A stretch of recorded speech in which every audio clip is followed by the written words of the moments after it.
네, 안녕하세요. 이번 여름방학 특목 대비반 설명을 맡은 수학을 가르치는 전형수입니다. 반갑습니다. 네, 일단 수업 소개를 하기 전에 제 간단한 설명, 제 소개와 그리고 이제 수업 강의에 대한 설명을 진행하도록 하겠습니다. 네, 저는 서울영재고 졸업을 했고요. 서울대학교 수학과 물리학과 복수 전공을 했습니다. 그리고 현재는 대치메이커 학원에서 민사고 수업, 그리고 과천에서 이제 고1과 중3 학생들 수업을 진행을 하고 있습니다. 일단 배부된 자료에 보면은 정확한 커리큘럼, 그러니까 14주차에 대한 커리큘럼과 그리고 이제 해당 어떤 주차에 무엇을 진행하는지 잘 나와 있고요.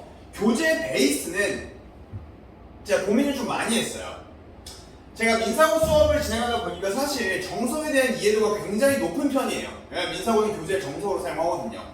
그래서 정석으로 할까 좀 고민을 했는데, 정석보다는 그래도 그냥 기출들과 그 기출들을 제가 입맛에 맞게 변형해서 만든 문제들이 좀 더 좋을 것 같아서 제작 문항을 좀 사용할 계획이고요. 실제로 정석 문항들도 좀 포함이 되어 있고, 마찬가지로 학부모님들이 어렵게 생각하는 교재들, 뭐 블랙라벨이라던가 아니면 쌤에서 가장 어려운 문제들이라던가 또는 마플 뭐 이런 문제들도 마찬가지로 포함이 되어 있기 때문에 약간 모든 것들을 모아서 특목 준비를 할 때, 수상, 수화라는 과목의 심화를 진행할 때 가장 필요한 내용들을 가장 필요한 문항들을 모아 만든 그러한 제 교재를 사용할 계획입니다.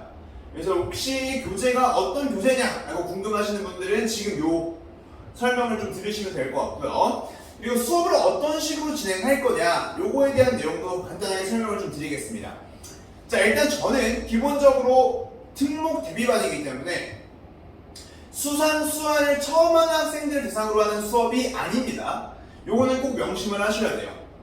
이미 수상과 수화를 한 번쯤 공부한 학생, 혹은 한 번 이상 두 번 정도까지는 한 번 본 학생들이 들을 수 있는 수업이고요. 애초에 수업 구성이 개념 위주의 수업이 아니라 이미 알고 있는 개념들을 바탕으로 주어진 개념 활용을 통해서 그 개념 활용을 얼마나 문풀에 잘 적용할 것인가를 총괄하는 수업이라고 좀 생각을 해주면 될 것 같습니다. 실제로 제가 만든 문제들의 난이도는 기본적으로 좀 쉽게 설명드리면은 평가원으로 할까요? 평가원 난이도를 딱 봤을 때 3점짜리보다 어렵고요. 즉 4점짜리 준킬러부터 4점의 최고난도 문제, 킬러 문항까지 다룬다라고 생각을 하시면 될 것 같습니다. 그래서 사실 수상이랑 수화가 이 고등 수학의 근본이거든요. 중등 수학과 정말 많이 달라지는 포인트이자, 그리고 고등 수학, 수원, 수투, 미적분까지 진행할 때 가장 중요한 뼈대가 되는 두 과목이에요. 당연하겠죠. 예시를 좀 들어볼까요? 수학상에서는 방정식, 2차 함수의 그래프, 이런 것들을 진행하면서 기본적인 식들에 대한 전개 방식이나 또는 식들에 대한 우리의 대처 방법, 그리고 그래프에 대한 활용 방법을 완벽하게 좀 숙달을 시켜야 되고요. 그 다음에 수화에서는 도형의 방정식, 당연히 중요하겠죠. 도형과 방정식. 제일 이제 어떻게 보면은 수학의 근간이 되는 두 단어가 들어와 있잖아요. 그렇죠? 그렇기 때문에 그런 내용들. 그리고 함수. 그 다음에 모든 이제 논리 조건의 가장 근본이 되는 명제, 그리고 경우의 수까지 이렇게 이제 가장 중요한 두 과목입니다. 그래서 이 수상과 수화를 굉장히 심화를 잘 해 놓아야 나중에 편리합니다. 수원, 수투, 미적까지 진짜 잘 갈 수 있어요. 그리고 제가 고등 수학부터는 좀 확실하게 뭔가를 알려드리고 싶은 게 있습니다. 사실 중등 수학에서의 공부량과 고등 수학에서의 공부량은 좀 많이 달라요. 많이 다른데 고등 수학에서의 공부량이 훨씬 더 많이 필요로 합니다. 잠시만요. 이거 올려야겠다. 이거 올려서 해야겠네요. 오케이, 좋습니다. 자, 그래서 고등 수학에서 이제 어떤 식으로 수업을 해야 되는지, 그리고 어떤 식으로 학생들이 수업을 따라와야 되는지, 그것들에 대해 좀 설명을 드리려고 합니다. 사실 어떤 식의 수업이 진행되냐는 제가 설명이 있고요. 기본적으로 제가 아까도 말씀드렸지만 제 수업은 개념 활용을 베이스로 한 문제풀이가 중심이 되는 수업이고요. 그 문제풀이를 어떤 식으로 할 거냐, 요것도 일단 있겠지만 조금 더 원론적인 이야기를 하려고 합니다. 자, 첫 번째는 개념 활용 이런 식으로 얘기를 계속 하는데 과연 개념 활용이 어떤 것인가에 대해 설명을 좀 드릴 거고요. 두 번째는 개념 활용과 더불어 오답도 많이 강조를 하는데 왜 오답이 중요한가에 대한 이야기. 마지막으로는 이제 그러한 킬러 문제들, 어려운 문제들을 좀 대하는 자세, 이런 것들을 설명을 드리고요. 그 다음에 그래서 제 수업은 이렇다까지 좀 말씀을 드리겠습니다. 자, 일단 첫 번째 개념 활용. 개념을 활용한다는 것은 일단 뭐가 뒷받침이 되어야 하냐? 당연히 정확한 개념이 뒷받침이 되어야 합니다. 자, 그런데 여기서 정확한 개념이라는 것, 단순히 우리가 수학책에 있는 그 개념의 뜻을 외운 것이 아니라 뭘 알아야 하냐? 이 개념이 왜 중요하고 이 개념이 어떠한 이유로 여기까지 와서 교과서에 적혀 있는지, 즉 좀 더 근본적으로 다가가야 한다는 거예요. 학생들에게 항상 저는 강조를 합니다. 개념 설명을 할 때도 혹은 개념 활용에 대해 설명을 할 때 단순하게 외워 이런 게 아니라 학생들에게 자, 그래프를 우리가 사용하는 이유는 근본적으로 식으로 문제 접근이 어렵기 때문이야. 그래서 우리가 그래프를 사용하는 거고, 자, 그러면 왜 식이 어려울까? 이런 식으로 학생들이 식 대신에 그래프를 활용해야 한다라는 그러한 개념적인 것들이 머릿속에 들어오게 설명을 진행을 잘 해야 합니다. 난이도가 어렵다라는 게 고등수학으로 가면 갈수록 난이도가 어려워진다라는 게 뭐냐면은 옛날에는 중등수학 같은 경우에는 엄청난 막 킬러 문제를 제외하면은 보통 개념 하나가 문제 하나예요. 그러니까 내가 요 개념만 딱 알고 있으면은 이 문제는 풀 수 있는 거예요. 자, 그런데 이게 점점 고등수학으로 올라가면 올라갈수록 어려운 문제들이 개념 하나만 가지고 있지 않습니다. A라는 개념과 B라는 개념, 그리고 좀 많으면은 C라는 개념, 이러한 개념들이 잘 섞여서 버무러져 있고요. 자, 그렇기 때문에 A 알고 B 알고 C를 안다고 이 문제를 풀 수 있는 게 아닙니다. 왜냐면은 개념 하나, 개념 한 문제가 아니기 때문에 이 세 개가 잘 섞여 있기 때문에 뭐가 중요하냐? A라는 개념과 B라는 개념, 그리고 C라는 개념을 잘 버무려서 본인이 상황에 맞게, 문제의 빌드업에 맞게 적절한 곳에 잘 써야 합니다. 자, 그래서 뭐가 중요하다는 거죠? 개념 활용이 중요하다는 겁니다. 단순히 A, B, C라는 개념을 알고 있는 게 아니라 이 개념들이 어떠한 상황에 어떻게 활용되는지를 정확하게 알고 있어야 되고요. 그 부분을 제가 완벽하게 잡아주겠다는 겁니다. 이거는 단순히 개념이랑은 좀 달라요. 그렇죠? 개념 설명을 하는 게 아니라 학생들이 알고 있는 개념을 바탕으로 요것들을 제가 잘 비빔밥을 하겠다. 뭐 이렇게 좀 생각해 주시면 좋을 것 같습니다. 자, 두 번째는 오답의 중요성입니다.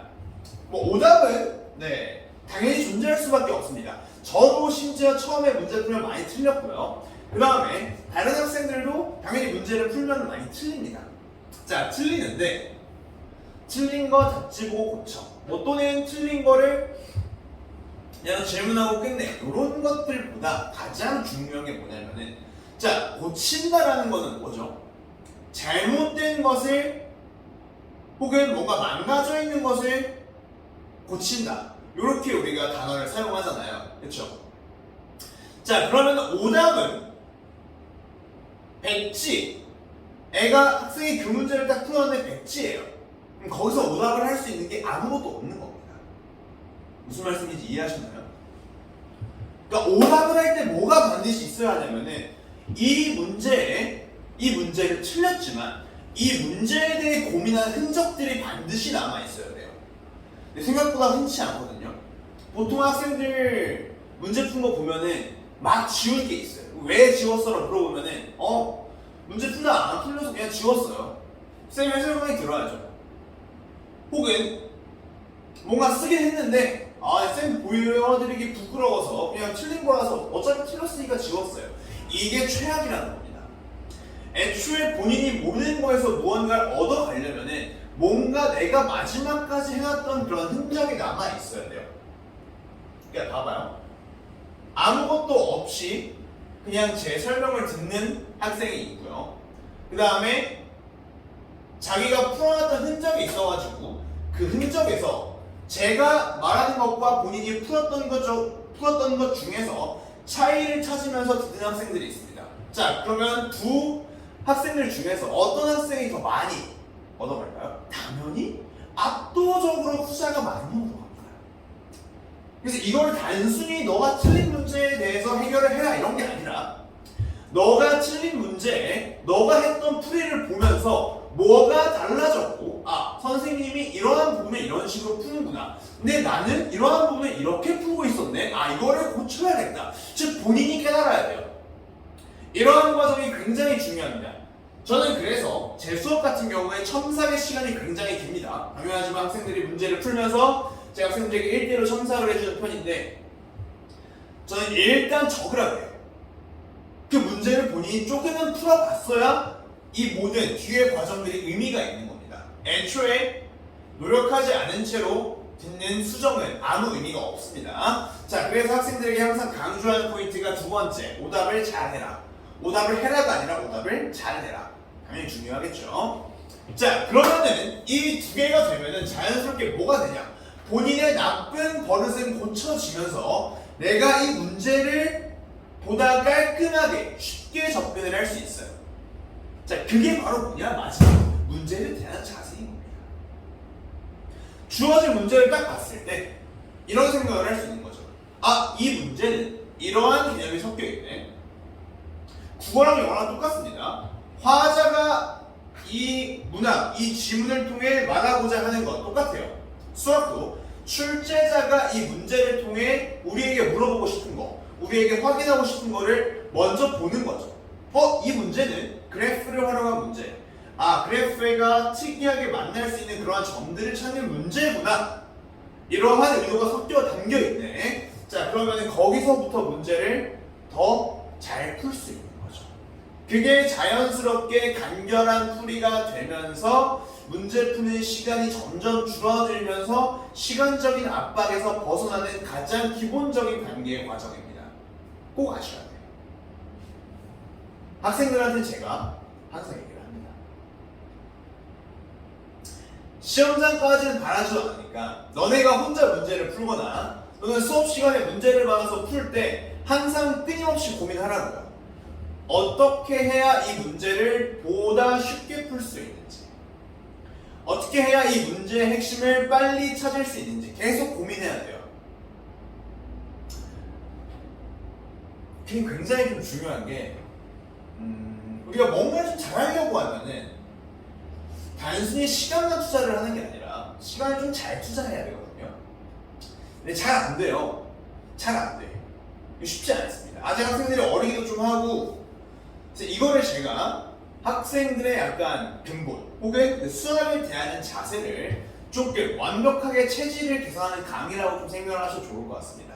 수상 심화를 한다라는 의미도 있지만 그거보다는 고등 수학 또는 이 앞으로 내가 수학이나 학문을 대할 때 어떤 식으로 공부를 해야 되는지 또는 어떤 식으로 접근을 해야 되는지 이것들을 좀 완벽하게 다루는 강의라고 봐주시면 될 것 같습니다. 이렇게 좀 진행이 되는 강의이고요. 14주차에 걸쳐 진행이 됩니다. 자세한 커리큘럼은 PDF 파일 나와 있고요. 그 다음에 수업 방식은 계속 말씀드렸지만 개념 활용을 베이스로 한 문풀인데 오답을 통해 학생들이 정말 배워가는 것이 많은 그러한 강의가 준비되어 있고요. 그 다음에 클리닉, 주말에 이제 클리닉을 하면서 테스트와 그 다음에 과제 검사, 이거 두 가지가 이루어집니다. 참고로 과제 검사 했는데 과제를 많이 못한 친구들은 안 보내요. 이게 꽉 잡아두고 끝까지는 아니더라도 과제 100%면은 80% 이상은 무조건 마무리하고 갈 수 있게 이렇게 이제 케어가 진행이 되고요. 테스트 결과는 문자로 발송이 됩니다. 네, 그래서 정말 특목이나 자사고를 대비 혹은 굳이 특목 대비 자사 대비가 아니라 수상 수화에 심화를 하고 싶은 학생들이면 언제든지 신청이 가능한 그러한 강의입니다. 네, 여기서 마무리하도록 하겠습니다. 감사합니다.